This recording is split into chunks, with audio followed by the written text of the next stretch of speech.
Därför att det är ett sånt sällsynt vedervärdigt system. Att på grund av människors hudfärg döma dem till en mycket sämre tillvaro. Och det är en skam för världen så länge detta består. Ja, det är mord på Sveavägen. Det var en slakt. Och det var en slaktare. Det var döden som visste precis vad han ville.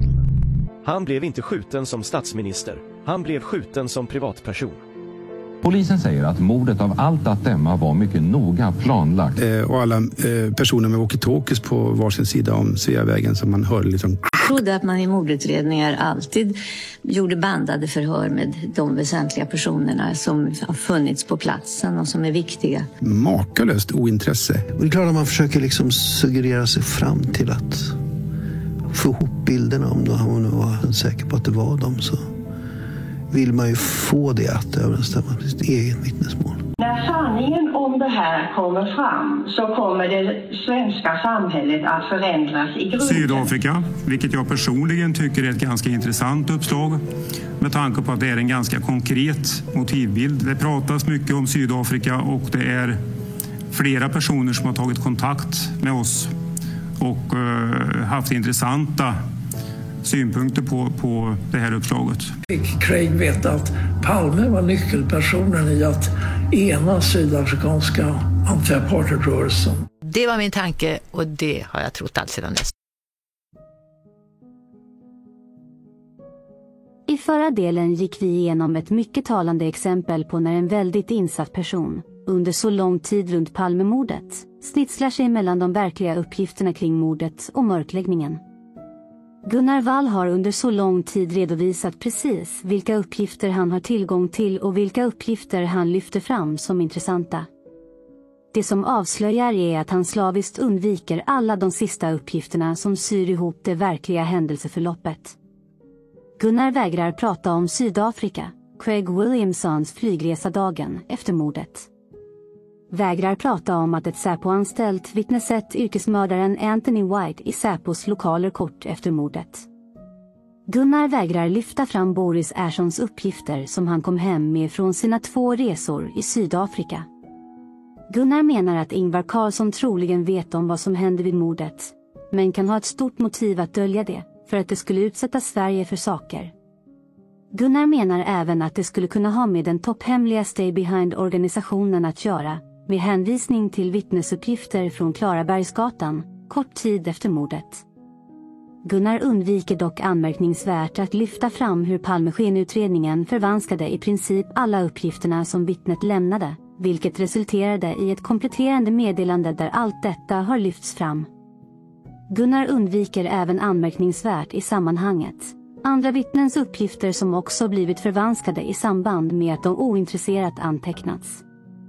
Det finns alltså ingen möjlighet att Gunnar, som fortfarande är den drivande i mörkläggningen, inte vet vad som egentligen hände för att kunna undvika att sanningen kopplas ihop mellan de få kvarvarande och utestående punkterna i pusslet. Att totalt hindra en så viktig nyckelperson som Olof Palmes vän Theo från Kreta från att visas på hans blogg utesluter de sista minsta tvivlen. I denna del kommer vi i folkbildningens tecken att flytta fokus från vad en person vet och låtsas inte veta till att analysera innehållet i utsagor utifrån hur personer förklarar och vad som blir motsägelser i resonemangen. Steget från vad en person vet och låtsas inte veta är inte direkt långt. Avsaknaden av rimliga förklaringar, ovidkommande bortförklaringar och motsägelsefulla argument är nämligen också mycket starka belägg för när en utsaga har brister som behöver vidare fördjupas och analyseras. Det är även dessa detaljer som man ofta kan tillskriva när någon säger saker som inte känns rätt. Att det finns en magkänsla som signalerar något. Att det finns en diskrepans mellan utsagor, personers agerande och vad som sägs, eller vad de borde veta, men inte låtsas om. För att tydliggöra vad som avses tar vi några exempel. I tidigare delar har vi tagit upp vittnet Hans Johansson, som var taxichaufför i den taxin som Stefan Glans med vänner färdades i samband med skotten på Sveavägen. Den taxin som stod i korsningen Sveavägen och Apelbergsgatan i samband med skotten och ingen annanstans. Det är den taxibilen som cirka en månad efter mordet helt enkelt bara flyttas av Palmeskenutredningen till korsningen Sveavägen och Tunnelgatan, så denna taxichaufför kan bidra med påhittade uppgifter om vad som hände vid mordplatsen för Palmeskenutredningens räkning. Som vi tidigare tagit upp har alltså vittnet Johansson under tiden deltagit i en rekonstruktion vid mordplatsen och då uppgett att han stod vid Apelbergsgatan. Det finns fotografier från rekonstruktionen som visar bilder precis från den platsen. Det finns alltså absolut ingen möjlighet att Johansson kan ha inbillat sig att han stod på denna plats, för att sedan helt ändra sig till en annan plats, utan att ha en mycket rimlig förklaring. Försök verkligen förstå skillnaden i resonemanget här.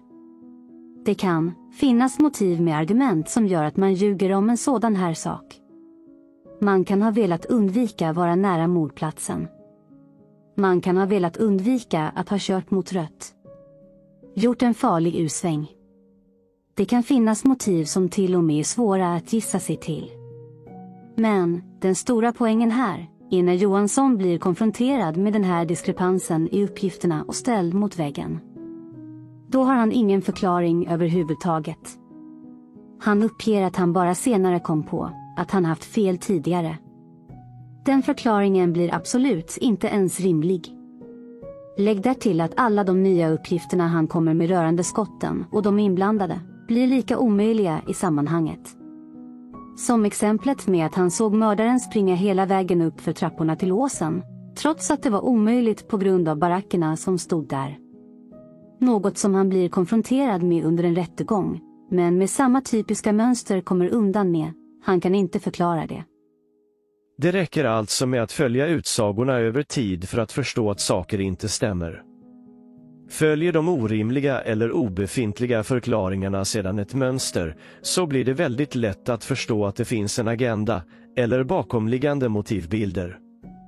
Då har man en mycket större möjlighet att i just det som sägs och görs bättre förstå vad det är som egentligen ska lyftas fram och vem eller vilka som ligger bakom.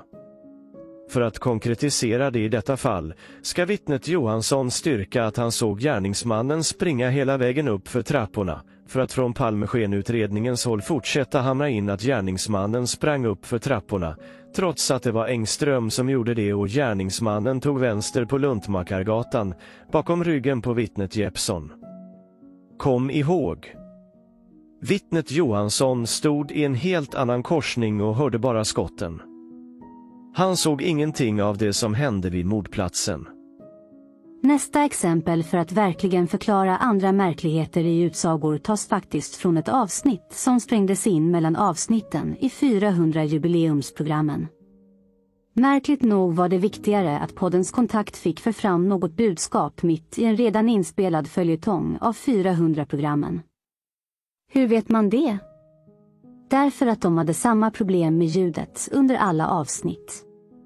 Hade de spelat in det vid flera tillfällen borde de rimligen ha justerat Gunnars knappt hörbara tal och helt plockat bort det otroligt irriterande autistlika flåsanden som MOP-spanaren stod för.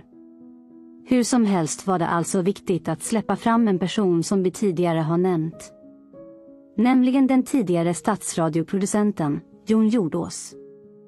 Ni vet han som klippte ihop Åsedenbanden i en serie på Statsradion, där det självklart har klippts bort viktig och avslöjande information.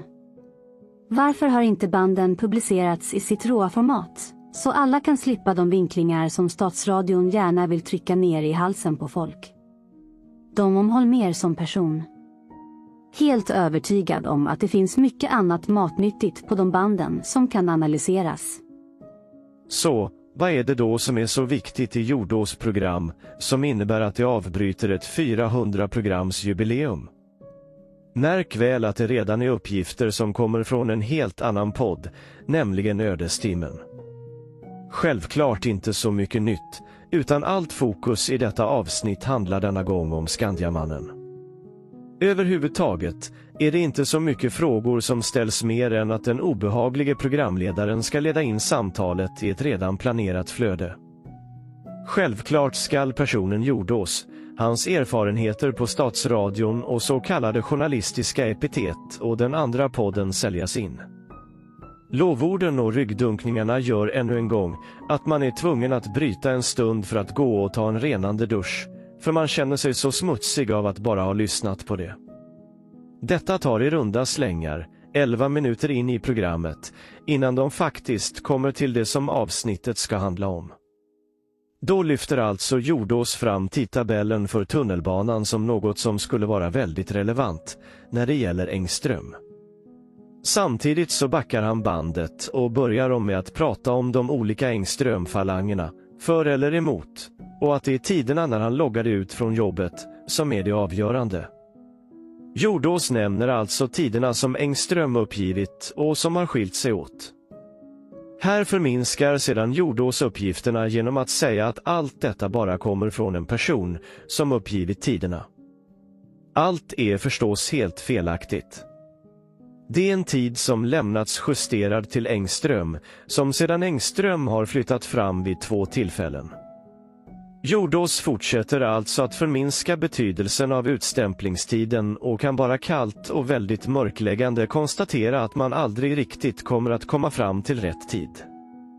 Jordås fortsätter på ett mästrande sätt att hävda att gräver man ner sig i det där så kommer man gå vilse i det, precis som bankomattider och annat.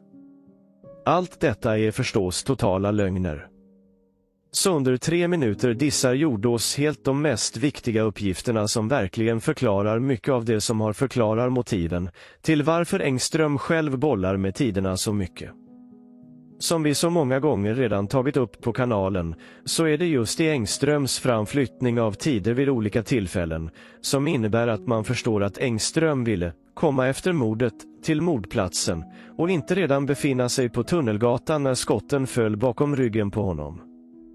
Om Engström först flyttar fram tiden från 23:19 till 23:20 i förhör, men sedan trots advokatens invändning flyttar tiden från 23:20 till 23:21, så förstår man att det finns ett mycket viktigt bakomliggande motiv bakom det agerandet. Allt detta vet såklart Jordås om, men väljer att aktivt förminska och fultolka de konkreta uppgifter som finns i materialet. Motivet är såklart att just förminska och bagatellisera de otroligt viktiga tiderna när det gäller Engström. De stärker nämligen också tiderna för mordet.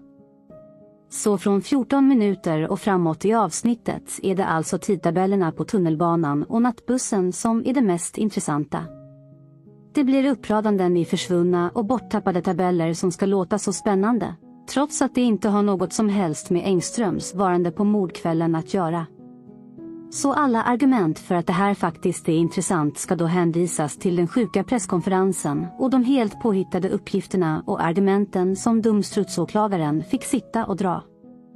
Ännu en gång fortsätter alltså skendebatten om Engströms varande eller inte som gärningsman. Engströms uppgifter runt mordplatsen ska också behandlas och då förminskas med att det finns så mycket uppgifter om olika huvudbonader från så många vittnen. Det ska bli så svårt då att lägga pusslet, eftersom det är så svårt att få ihop de motsägelsefulla uppgifterna. Men självklart ska Engströms uppgifter från mordplatsen förankras i Palmes blod i ansiktet. Det ska alltså knyta Engström till mordplatsen enligt hans egna påhittade uppgifter. Självklart ska det inte kunna handla om att Engström kommer tillbaka till mordplatsen ungefär samtidigt med ambulansen och själv kan se vittnet glans som är blodig runt munnen, efter att ha försökt göra mun-mot-mun-metoden på Palme i cirka 8-9 minuter. Vidare följer oändligt med spekulationer och gissningar om hur Engström tänkte som mördare eller inte. Engström ska såklart utmålas som att vilja göra sig mer viktig än vad han var. Allt i linje med den officiella historien om Engström. Det körsbärsplockas mycket uppgifter som ska befästa att Engström sett Jeppsson. Slutsatsen blir att han är vittne på mordplatsen och ville göra sig mer viktig. Allt ska låta som fakta, att det var därför som Engström inte fick vara med på rekonstruktionen. Han hade ju inte sett något. Han ville bara göra sig viktig. Jordås nämner såklart inte att Engström var elefanten i porslinsbutiken, som innebar att skenutredningen fick anpassa uppgifterna efter vad Engström hittade på, eftersom det var så tacksamt att kunna leda upp alla spår av gärningsmannen till låsen. Märk väl hur kombinationen Engström och att han såg Jeppsson, och från vilket håll, ska landa i om Engström är gärningsman eller bara ett vittne. Alltså tror man inte att Engström är gärningsman, då är han ett vittne som kom efter mordet till mordplatsen.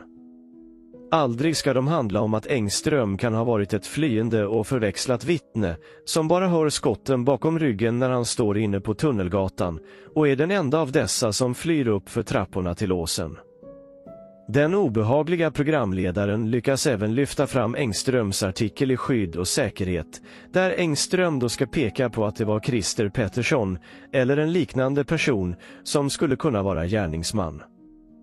Sist vill också Jordås lägga till allt svammel om hur Engström skulle ha kunnat varit vid biografen tidigare och som landar i den totalt irrelevanta diskussionen om hur man bedömer eftermiddag eller kväll och fastnar hur Engström använder ett språkbruk. Ännu en gång oändliga spekulationer och gissningar om ordval, olika plockade rader i olika vittnesförhör som är helt irrelevanta för det verkliga händelseförloppet. Det ska bara lyftas fram för att vilseleda och desinformera. Kom ihåg att man ska verkligen vara kritisk till någon som håller redan genomtänkta mörkläggande monologer. För mig, baserat på vinklingarna i varje del i innehållet i avsnittet, att det PR-kampanjas och säljs in i ett podden Palmemordsavsnitt, mitt i en annan serie, samt Jordås bakgrund inom Statsradion, finns det inga som helst tvivel om vad allt det här handlar om. Det följer nämligen samma gamla mörkläggande mönster som vi fått erfara under så många år. Så summerar vi hela avsnittet så märker ni säkerligen själva nu vad allt ska handla om. Det handlar om att förminska och vifta bort det absolut viktigaste när det gäller Engströms utstämplingstider, som fortfarande är en otrolig styrka rent tidsmässigt för själva mordtiden. Även Engströms uppgifter om att han själv tog reda på tiden dagen efter och hur han sedan förändrar den vid flera tidpunkter är otroligt avgörande för vad Engström har för motiv. Det sjuka i innehållet i de avsiktliga vinklingarna blir alltså att tiden för Engströms utpasseringstid ska förringas helt, medan tiderna för när tunnelbana och bussar går ska vara väldigt intressanta, avgörande och relevanta. Är inte detta ett otroligt tydligt exempel på helt orimliga motsägelser i ett och samma avsnitt? Kan verkligen inte andra dra samma slutsatser? Blir det inte tydligare hur relevant information ska förminskas och hur irrelevant information ska lyftas fram och göras spännande och intressanta? Dessa uppenbara mörkläggande motsägelser blir alltså belägg för vad som egentligen har hänt, om man bara förstår vad det bakomliggande motivet är för den fortsatta mörkläggningen. Märk väl hur Jordås ägnar sedan sina långa monologer till att lyfta fram en massa andra helt ovidkommande tidtabeller och andra detaljer som ska väcka intresse hos okritiska, för det märkliga är att tidtabellerna var så svåra att få tag i. Sedan ska Engström knytas till mordplatsen, trots att Engström inte ens identifieras av något annat vittne vid mordplatsen, men det ska såklart slätas över med att han bara stod vid väggen och ville göra sig mer märkvärdig än vad han var. Att Engström uppenbart ljuger i olika utsagor, om i vilken ordning som han gjorde saker, det lägger såklart Jordås ingen som helst vikt vid. Så allt handlar om att befästa den officiella linjen med Engström som vittne, så Jordås kan få stoppas in i facket kring de goda Engström-friarna, som Wall och övriga. Allt är alltså ett enkelt grepp för att Jordås framöver ska peka ut någon annan i en bok, och då måste man ställa sig på rätt sida först, för att bygga en följarskara. Ni minns väl hur Uppdrag granskning skulle avskriva Christer Pettersson som gärningsman innan man skulle sälja in Engström som den nya ensamma galna gärningsmannen. Det är samma mönster i hur man går tillväga när man säljer in sina villospår i de propagandakanaler man har tillgång till. När ni väl förstår hur och varför som Jordås försöker positionera sig som en god guy som inte tror på Engström som gärningsman, så vet ni redan nu vad ni kan förvänta er för ihopkokat verk i hans kommande sista bok om Palmemordet till hösten. Apropå just det, kan vi även ta upp en till viktig sak. När man väl går igenom utsagor från personer som ger sken av att söka sanningen om Palmemordet.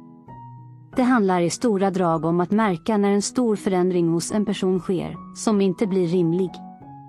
Som exempel för det tar vi upp Ottos svängning i uppgifter runt Palmemordet. Det var inte länge sedan som Otto som PR-lakej var helt inkörd på Gunnar Walls bok, och i den PR-kampanjen som Gunnar behövde för att hjärntvätta alla med sitt fallskärmsjägarspår i sin nya bok, hade inte Otto några som helst problem att köpa Gunnars alla sanningar. När sedan det blev dags att börja hamra in den nya ensamma galningen, Christer A., var det dags för Otto att helt byta spår igen och massproducera animerade videos där Christer A.s ansikte dyker upp i alla sekvenser som har med mordet att göra. Att alla vittnesförhör som finns i materialet där detaljer stämmer in på hans ensamma galning ska väljas ut och lyftas fram. Det som helt dödar all form av trovärdighet är att helt plötsligt se alla andra märkligheter som kantat fallet som helt bortblåsta. Nu påstår Otto att finskorna inte alls kände igen mannen som stod i korsningen, trots att den ena tilltalar mannen på finska. Skulle man verkligen göra det om man inte kände igenom någon på en gata i Stockholm? Otto överger helt alla andra uppgifter han tagit upp i sina videos tidigare. Han har inte längre någon som helst förklaring på vad Christer A. skulle ha pratat med paret Palme om vid reklampelaren, om det varit ett möte innan mordet. Varför skulle Holmér ljuga om Borlänge om det var Christer A? Varför skulle Lisbeth ha pekat ut Christer P för Christer A.s skull? Varför skulle Mårten åka förbi föräldrarnas bostad på väg till sjukhuset, där hans far ligger skjuten, om det var Christer A som gjort det? Varför skulle polisen trolla bort 6 minuter innan larmet gick? Varför ge sig på Gösta Söderströms tider och misskreditera Gösta för Christer A.s skull? Varför blev Jerry Maringer avsiktligt drabbad och fick sin karriär förstörd för Christer A.s skull? Hur förklarar Otto alla vittnesobservationer om walkie-talkie på mordkvällen? Var det Christer A.s kompisar? Poängen är verkligen att du inte kan förkasta alla tidigare avvikande saker du tidigare har funnit intressanta utan att komma med en rimlig förklaring. Det stämmer bara inte. Speciellt som det bara handlar om att övertydligt hjärntvätta med nya belägg som körsbärsplockats fram bara för att stärka hela propagandatesen. De helt orimliga svängningarna mellan de uppgifter som används för att lyfta fram information dödar helt trovärdigheten i utredningsarbetet. Det följer helt enkelt inte ett normalt tankemässigt flöde och utveckling. Ottos svängning påminner mer om det vi tidigare tagit upp när det gäller Claes Hedberg och hur han helt ändrar uppfattning om sin enarmade bandit som övergår i ett teatermord, men som Hedberg sedan får till att det fortfarande sprang en enarmad man på David Bagares gata för att han ska få ihop alla sina sjuka fantasier. Man kan helt enkelt inte rimligen bara förkasta uppgifter man tidigare har funnit avgörande och relevanta utan att ha en rimlig förklaring till varför man förkastar de tidigare belägg man har haft. Det finns ingen rimlig tankegång. Inget rimligt utvecklingsarbete. Därför avslöjar dessa uppenbara mörkläggande tvära kasten att de bakomliggande motiven ännu en gång helt följer mönstret som pågått under en lång tid nu, att det under en period ska säljas in ett nytt villospår och ännu en ensam galen gärningsman. Denna gång på flera kanaler och med en kommande hemsnickrad film i antågande. Hoppas verkligen att ni förstår att det inte bara går att köpa ett nytt villospår, speciellt i formen av en ensam gärningsman, utan att samtidigt förklara allt det som omgärdat mordet och utredningen tidigare. Som avrundning på flera avsnitt i serien, speciellt när det gällt att gräva ner sig i poddens mörkläggare, så visar det hur man faktiskt kan använda en rimlig och helhetlig grund som underlag för att tydliggöra mönster och brister hos mörkläggarna. Det kommer vara ett otroligt viktigt kunskapsunderlag för att många framöver bättre ska förstå vad för uppgifter som blir till belägg, när vi väl börjar lyfta blicken och nysta upp vad som verkligen hänt under alla år, och hur det har påverkat många av de problem vi har i vårt samhälle idag. Den stora poängen är alltså att förstå hur reaktioner, innehållet, motsägelser, avvikande uppgifter, utvalda frågor, bortförklaringar, fokusförflyttningar, projiceringar, undvikande, förändrade svar på samma frågor, kan säga så otroligt mycket mer, om man bara är noggrann och vaksam på olika nyanser i formuleringar som finns i olika utsagor. Som exempel. Kom alltid ihåg. Åklagarens initiala, kommande besked i åtalsfrågan i februari 2020 kan aldrig ha handlat om en redan avliden Engström. Vi kommer framöver att verkligen tillämpa kunskapen på mycket information. Det finns även en plan på att omsätta den på annat material för att visa på de otroliga möjligheter som det vi har gått igenom kan ge att avslöja både det ena och det andra. För de som är intresserade kommer tiden framöver bli väldigt givande.